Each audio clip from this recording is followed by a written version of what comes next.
નમસ્કાર, જય હિન્દ, જય કચ્છ, જય જય ગરવી ગુજરાત. મહાદેવ હર. હું અંકિતા ગોળ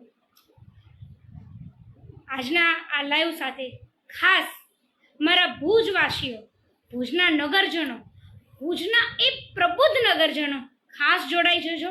ખાસ ને ખાસ અત્યારે આ લાઈવને ખૂબ ભુજવાસીઓ સુધી શેર કરશો. હા, વાત આપણા સૌ માટેની છે. વાત એટલી અગત્યની છે કે જ્યારે આપણા માનનીય પ્રધાનમંત્રી શ્રી નરેન્દ્રભાઈ મોદી ખુદ પેટ્રોલ અને ડીઝલ નો વપરાશ કેમ મિનિમમ કરી શકાય એવા પ્રયત્નો કરતા હોય અને આ સમગ્ર ગુજરાતના નાગરિકોને, સમગ્ર ભારતના નાગરિકોને આહવાન કરતા હોય કે પેટ્રોલ અને ડીઝલની બચત કરો ને મેક્સિમમ પબ્લિક ટ્રાન્સપોર્ટનો ઉપયોગ કરો, ત્યારે આવા સમયે ભુજના નગરજનો, જી હા, ભુજના નગરજનો પાસે પબ્લિક ટ્રાન્સપોર્ટના ઉપયોગ કરવા માટે પબ્લિક ટ્રાન્સપોર્ટ છે ક્યાં? કયા પબ્લિક ટ્રાન્સપોર્ટથી આપણે ભુજની અંદરથી અવર જવર કરી શકીશું? એટલે કે જી હા, છેલ્લા થોડા દિવસથી હું સૌની સમક્ષ સતત ભુજવાસીઓને જાગૃત કરવાના પ્રયત્નો કરી રહી છું. અને હું નહીં, મારી સાથે સાથે ભુજની કેટલી બધી સમિતિઓ, ભુજના કેટલા બધા મંડળો, ભુજના અલગ અલગ કેટલા પ્રબુદ્ધ નાગરિકો પણ ભુજમાં સિટી બસ સેવા ચાલુ થાય એ બાબતે સતત પ્રયત્નશીલ છે. જી હા, વાત કરું છું ભુજમાં સિટી બસ સેવાની. સિટી બસ આમ તો જોઈએ, વિચારીએ તો એવું લાગે કે કેટલી નાની બાબત છે ને, કે ધારીએ તો તરત થઈ જાય. ભૂતકાળમાં ભુજમાં સિટી બસ સેવા ચાલુ હતી, પરંતુ કોઈ પણ કારણોસર એ ફડચામાં જઈ રહી હતી એવું જાણવા મળ્યું અને પછી બંધ થઈ ગઈ.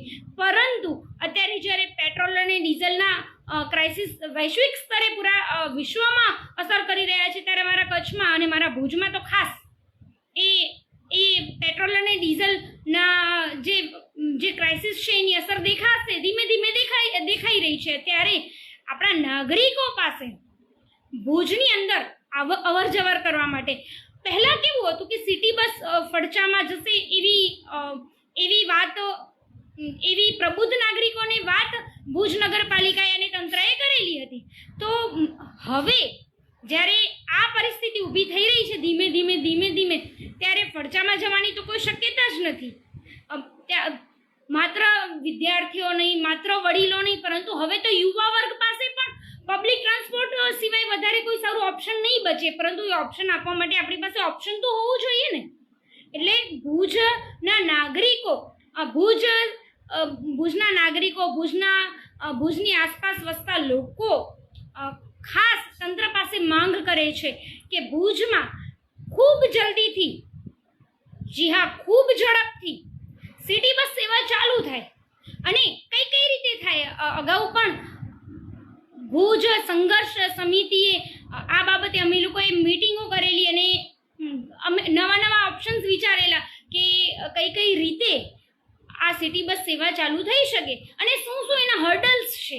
કેમ ભુજમાં ભૂતકાળમાં સિટી બસ સેવા ચાલુ હતી જે બંધ કરવામાં આવી હતી, એ બધું અમે લોકોએ ભુજ સંઘર્ષ સમિતિએ મીટિંગ દ્વારા અને લોકો સાથે ચર્ચા કરીને વિચારેલું. પરંતુ એન કેન પ્રકારે આગળ જતા એ વાત થોડી ધીમી પડી ગઈ. પછી ચૂંટણીઓ આવી. હવે ચૂંટણીઓ પતી ગઈ છે ને હવે તો ખરેખર પેટ્રોલ અને ડીઝલની ક્રાઇસિસ છે. ત્યારે મારા ભુજવાસીઓ અપેક્ષા ધરાવે છે કે ભુજના નગરજનો પાસે પબ્લિક ટ્રાન્સપોર્ટ માટે એક સારું ઓપ્શન હોવું જોઈએ અને એ ઓપ્શન સિટી બસ સિવાય કંઈ હોઈ જ ન શકે. અને એ સિટી બસ ક્યાંથી આવશે? પહેલાં તો શા માટે જરૂરી છે? મેં આપને વાત કરી કે માત્ર વિદ્યાર્થીઓ નહીં, માત્ર વડીલો નહીં, માત્ર સીમિત વર્ગ માટે નહીં, પરંતુ જ્યારે ભુજ આટલો સરસ ડેવલપ થઈ રહ્યો છે, ભુજની 4-5 રિલોકેશન સાઇટોથી આગળ સુધી જ્યારે ભુજમાં ભુજનો વિસ્તાર થઈ રહ્યો છે, ભુજના નાગરિકો આટલા દૂર દૂર સુધી હવે વિસ્તરેલા છે, ત્યારે ભુજના એ નગરો સુધી ભુજના જે નાના વિસ્તારો છે, મોટા વિસ્તારો છે, ત્યાં સુધી પહોંચવા માટે સિટી બસ સેવા ખૂબ સારું માધ્યમ બની શકે છે. તો એ માટે જરૂરી છે. અને હવે હું બીજી વાત કરીશ કે ભુજની એ સિટી બસ આવશે તો આવશે ક્યાંથી? ભૂતકાળમાં ભુજ સ્વામિનારાયણ મંદિરે ભુજ નગરપાલિકાને સિટી બસ આપેલી હતી, અનુદાન આપેલી હતી. હવે જો આપણે વિચારીએ તો આવા ઘણા બધા ઓપ્શન્સ છે. સૌથી પહેલાં તો મારે આ માધ્યમથી તંત્રને કહેવાનું થાય કે ભુજની સિટી બસ સેવા કેમ ચાલુ કરવી એ એટલો જટિલ પ્રશ્ન નથી જેટલો જટિલ પ્રશ્ન ભુજ નગરપાલિકાએ એને બનાવી દીધું છે. અને જો ક્યાંથી આવશે તો સૌથી પહેલાં તો જ્યારે આપણે આપણા કચ્છની ભૂમિ, આપણે આપણા ભુજની આસપાસની ભૂમિ સૌ કંપનીઓને આપેલી છે, અને એ કંપનીઓ અહીંયાથી અવર જવર કરે છે, આપણા રોડ ખરાબ કરે છે, આપણા રોડનો ઉપયોગ કરે છે, આપણે એમને ઘણું બધું આપેલું છે. બિંગ કચ્છી આપણે ભુજની આસપાસની કંપનીઓને ખૂબ બધું આપેલું છે. તો એ કંપનીઓના CSR ફંડમાંથી આપણે ભુજવાસીઓ, કેમ કે ભુજ એ કચ્છનો એ જિલ્લા મથક છે, તો એ જિલ્લા મથક પર સૌથી પહેલાં આ સિટી બસ સેવા ચાલુ થાય એ માટે CSR ફંડ માંગી અને સારામાં સારી CNG અથવા તો હું માનું છું EV બસો, અને EV બસોની સાથે સાથે EV સ્ટેશનો ઘણું બધું આપણે કરી શકીએ. સમગ્ર દેશ આટલો વિકાસની હરણફાળ ભરી રહ્યો છે ત્યારે આપણે કચ્છ નહીં દેખા તો કુછ નહીં દેખા જેવી વાતો કરીએ છીએ, પરંતુ કચ્છ નહીં દેખા તો કુછ નહીં દેખાની સાથે સાથે કચ્છનું મુખ્ય મથક જ સિટી બસ સેવાથી વંચિત છે. તો એવું કેમ બની શકે? એટલે મારે આ માધ્યમથી કચ્છની એ જેમના પર કચ્છીઓનું ઋણ છે એવી કંપનીઓને અહીંયાથી કહેવાનું થાય કે આપ ખાસ કરીને સિટી બસ ભુજ નગરપાલિકાને આપ અનુદાન કરો, CSR ફંડમાંથી આપો અને આપ ધારો તો કરી શકો છો. વાત બીજા નંબરની, જો આ સિટી બસ મળી જાય છે તો આ સિટી બસ ચલાવશે કોણ? કેમ કે ભૂતકાળમાં કોઈ ખાનગી કંપનીએ ટેન્ડર લીધેલું હતું અને કોઈ પણ કારણોસર એ જે સિટી બસ છે એ સિટી બસ સેવામાં એ નુકસાનમાં જઈ રહી હતી. એ જે ખાનગી કંપની છે, ટ્રાવેલ કંપની છે, માટે એ બંધ કરી દેવામાં આવ્યું. તો હું કહીશ કે એવા તો કેટલા બધા એકમો છે કે જે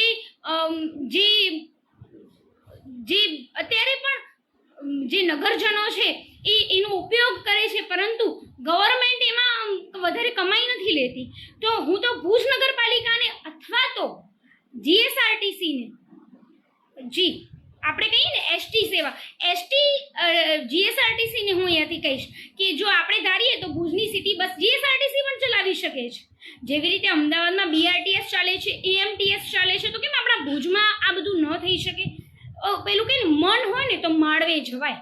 એટલે જે કચ્છના સાંસદ શ્રી વિનોદભાઈ ચાવડા, જેમની પણ મેં રજૂઆત કરેલી છે, સાથે સાથે આપણા ભુજના જે માનનીય ધારાસભ્ય શ્રી છે કેશુભાઈ પટેલને આ માધ્યમથી આપને પણ અહીંયાથી રજૂઆત કરીશ.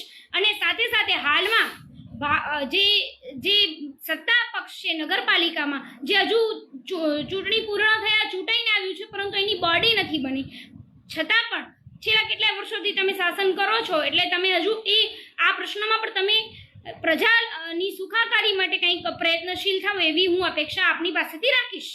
અને સાથે સાથે માનનીય ભુજના નગરપાલિકાના ચીફ ઓફિસર બેનશ્રીને પણ અહીંયાથી વિનંતી કરીશ કે આ જે ભુજનો જટિલ પ્રશ્ન બનાવી દેવામાં આવેલો છે, આ જટિલ પ્રશ્નને આ ખૂબ ઝડપથી આપણા જેવા જે યુવા લોકો છે, યુવા અધિકારીઓ છે, એ સોલ્વ કરી શકશે. કેમ કે એ જે પ્રશ્ન છે એ એટલો અનસોલ્વેબલ નથી, પરંતુ ક્યાંક ને ક્યાંક લોકોની ઈચ્છા શક્તિ ભુજના નાગરિકો તરફી નથી દેખાતી. પરંતુ અત્યારના નવા નિમાયેલા અધિકારીશ્રીઓ, ચીફ ઓફિસર, આપણા માનનીય કલેક્ટર સાહેબ, જેમણે આજે જ કચ્છનો ચાર્જ સંભાળ્યો છે, એમને પણ હું આ માધ્યમથી અપીલ કરીશ ભુજવાસીઓ તરફથી કે અમને ભુજમાં સિટી બસ સેવા ખૂબ ઝડપથી ચાલુ થાય એવું કંઈક કરી આપો. ભુજ આખું ભુજ ઝંખે છે. મેં એક પોસ્ટ મૂકી હતી નગરજનો માટેની કે ભુજના નગરજનોની અપીલ છે કે અમને સિટી બસ સેવા પૂરી પાડો. તો હું આપને આ માધ્યમથી જણાવીશ કે એ એક પોસ્ટ 1.5 લાખ લોકોએ જોઈ છે. તમે વિચાર કરો કે જ્યારે 1.5 લાખ ભુજવાસીઓ ઈચ્છતા હોય, અપેક્ષા ધરાવતા હોય, તો આપણા આ તંત્રને અને સાથે સાથે ટ્રિપલ એન્જિનની જે સરકાર છે એમને પણ હું બે હાથ જોડી વિનંતી કરીશ કે ખૂબ ઝડપથી પ્રજાની ભુજવાસીઓની સુખાકારી માટે આ જે સિટી બસની સેવા છે એ ચાલુ કરવામાં આવે. ટૂંક સમયમાં અમે આવેદનપત્રના માધ્યમથી નગરપાલિકાને હાલ જે ચીફ ઓફિસર નિમાયેલા છે એમને, માનનીય કલેક્ટરશ્રીને, માનનીય સાંસદશ્રીને, માનનીય ધારાસભ્યશ્રીને એક આવેદન આપવા જઈ રહ્યા છીએ. આપ જો ભુજવાસી છો અને આપ જો જાગૃત છો, આપ જો એ જેન્સી જનરેશન છો જે ધારે તો શું નથી કરી શકતી, જે ધારે તો સત્તા પરિવર્તન કરી શકે એવું આપણે નેપાળમાં જોઈ લીધું. આપણે અહીંયા કોઈનું સત્તા પરિવર્તન કરવાની વાત નથી કરવી. આપણે તો વાત માત્ર આટલી કરવી છે કે આપણા ભુજમાં એક સિટી બસ સેવા ચાલુ થાય અને આપણે ધારીએ તો શું ન કરી શકીએ. ભુજના એ જેન્ઝીઝ જે યુવાઓ છે, મારે એમને આ માધ્યમથી જાગૃત કરવાનું થાય કે આવો અમારી સાથે, આપણે સૌ સાથે મળી અને આવેદન આપીએ અને આવેદનની સાથે સાથે એક નિવેદન કરીએ, એક અપીલ કરીએ. જો આપ પણ સોશિયલ મીડિયા વાપરતા હો તો આપ પણ આવા કોઈ લાઈવ વિડીયો કરીને અથવા તો આપે જે પણ રીતે યોગ્ય લાગે તે પ્રમાણે રીલ્સ બનાવીને પણ અને સાથે સાથે અમારી સાથે ગ્રાઉન્ડ ઉપર આવીને પણ એક સિટી બસ જે ખૂબ નાનો પ્રશ્ન છે એને આપણે ખૂબ ઝડપથી સોલ્વ કરી શકશું. એટલું કહી આ વિડીયોને સમગ્ર ભુજવાસીઓ ઘરે ઘરે ભુજના નગરજનો સુધી પહોંચાડો તેવી આશા અપેક્ષા સાથે જય કચ્છ, જય જય ગરવી ગુજરાત, મહાદેવ હર.